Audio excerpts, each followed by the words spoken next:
আজ আমার জন্মদিন, তাই আমি আজকের এই দিনটা তোমাদের সাথে ভাগ করে নিলাম।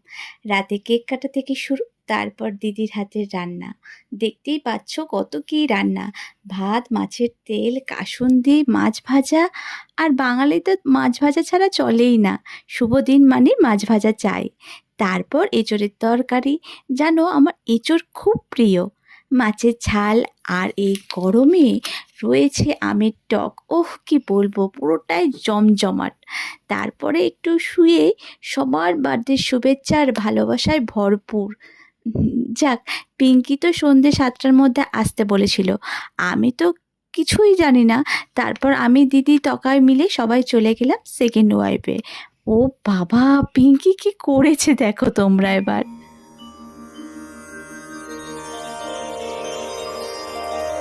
चाँद भी सबको कहा